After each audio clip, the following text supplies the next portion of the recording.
She was known across the Kingdom of Hungary as Elizabeth Báthory, a woman born into a family that seemed destined for greatness. She was not just another aristocrat hidden within the gilded layers of Central European nobility, she was a Báthory, a name synonymous with influence, legacy, and ambition. Relatives of hers had worn crowns, commanded armies, and guided the church itself. From her earliest years, Elizabeth was surrounded not only by wealth but by a sense of inevitability, as if her life had been written in advance. Born in 1560, she grew up in a household where refinement met ruthless politics. Unlike many noblewomen of her age, she was not confined solely to embroidery and etiquette. Elizabeth was highly educated, fluent in Latin, German, and Hungarian. She was trained to manage estates, to read and write with eloquence, and to wield intelligence as sharply as any sword. This alone set her apart in a world where most women, even noble ones, were expected to be ornamental. To those who knew her in childhood, she was not a shadowy figure of cruelty, but a prodigy of her lineage. Her marriage was no less remarkable. At the age of 15, she wed Ferenc Nadasdy, a decorated general whose reputation as the Black Knight of Hungary was forged in blood against the Ottoman Empire. Their union was more than personal, it was political, strengthening two of the most formidable dynasties in the region. Ferenc spent much of his time on campaign, but Elizabeth was not merely left behind. She took command of vast estates in his absence, showing an efficiency that won her both respect and fear among her tenants. But in 1604, Ferenc's death changed everything. Elizabeth was left a widow at 44, the sole mistress of immense lands, wealth, and power. And it was after this turning point that the stories began, whispers that swirled from the villages, carried by peasants, servants, and eventually nobles themselves. The rumours always began with the same haunting refrain: a girl had gone to serve the Countess, and she had never returned. To the poor villagers who lived at the mercy of noble lords, the chance to send a daughter to work at Csejte Castle seemed like a gift. These opportunities were rare, an escape from grinding poverty, a chance at respectable employment as a maid, seamstress, or attendant. Families often gave their blessing, imagining their daughters might climb, however slightly, the ladder of fortune. But soon, hopes turned to unease. Letters from the castle went unanswered, promised visits never occurred, mothers and fathers waited at their doors, but their daughters never came back. What was supposed to be social mobility became, in many cases, the beginning of a nightmare. The Báthory estate operated with precision and control. Servants did not simply come and go, every entry was noted, every presence accounted for. Witnesses would later recall that Elizabeth's trusted attendants, along with a mysterious woman named Anna Darvulia, helped screen who entered her service and ensured few ever left. Those who attempted to inquire about missing relatives were met with silence, denial, or vague excuses. The castle, perched high in the Little Carpathians, seemed both fortress and prison, a place where voices could vanish without trace. At first, these were only murmurs, dismissed by many as peasant superstition or envy.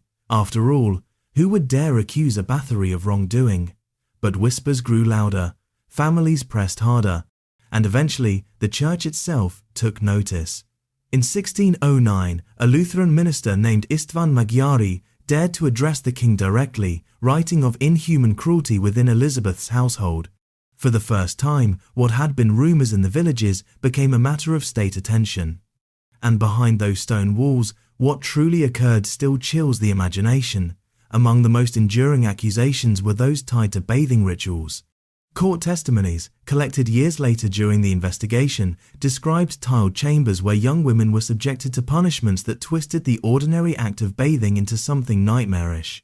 Witnesses spoke of basins filled, of water heated, of servants restraining victims under Elizabeth's orders. The scenes, described with unsettling calm by those who claimed to have seen them, were far removed from hygienic custom. From these testimonies emerged the most infamous legend of all, that Elizabeth Báthory bathed in blood to preserve her youth and beauty. The image of the Countess standing in crimson waters has haunted folklore and horror for centuries, but the truth is more complicated. No record from her trial mentions such an act, nor do any surviving letters or noble correspondences. The blood-bathing story first appeared decades later, likely as an embellishment by storytellers who sought to turn scandal into legend. Yet the absence of literal blood does not absolve her. The accounts that do exist are harrowing enough. Servants spoke of girls restrained while water was poured over them in ways that blurred the line between ritual and punishment. Some claimed Elizabeth remained unnervingly composed, issuing instructions as if cruelty were routine. Others whispered that she treated suffering not as a loss of humanity, but as an exercise of authority, a performance of power that no one dared interrupt.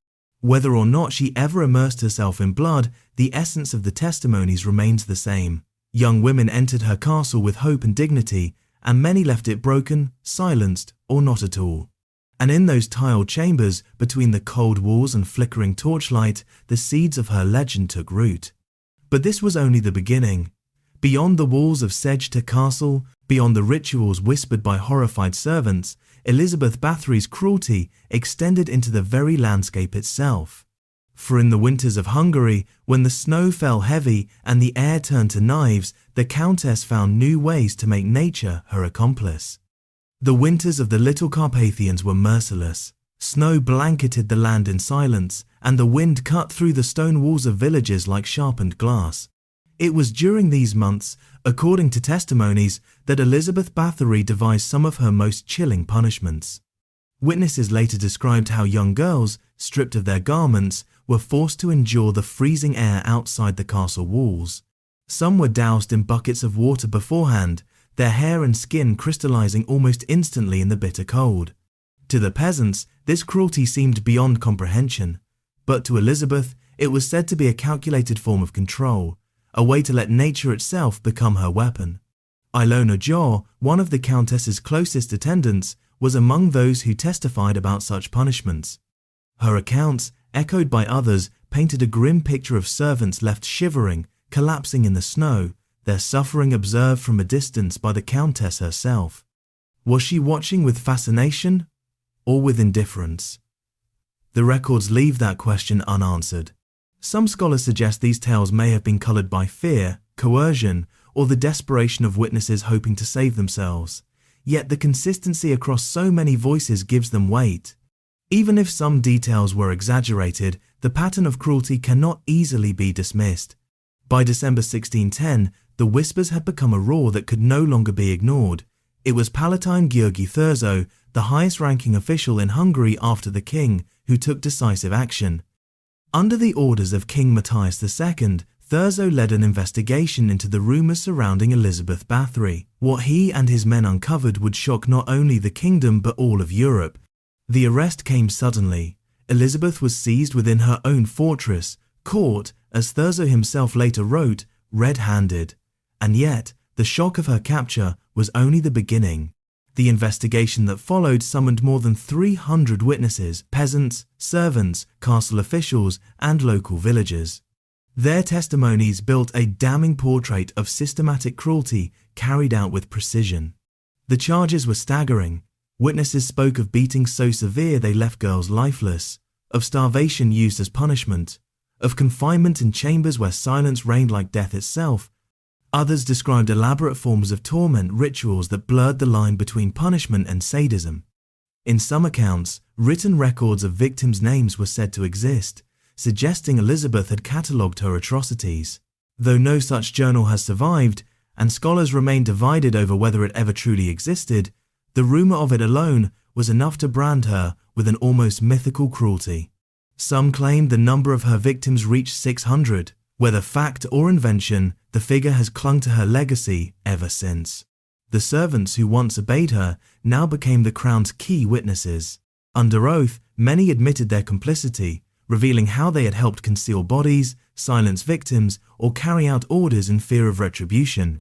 Their confessions painted a collective portrait of horror, where the castle itself seemed to function as a machine of cruelty, with Elizabeth at its heart. And yet, despite the mountains of testimony, Elizabeth herself was never put on trial.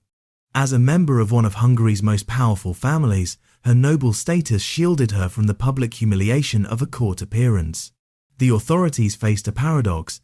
To execute her outright would risk enraging the noble class and destabilizing politics. To absolve her would inflame the anger of peasants and clergy alike.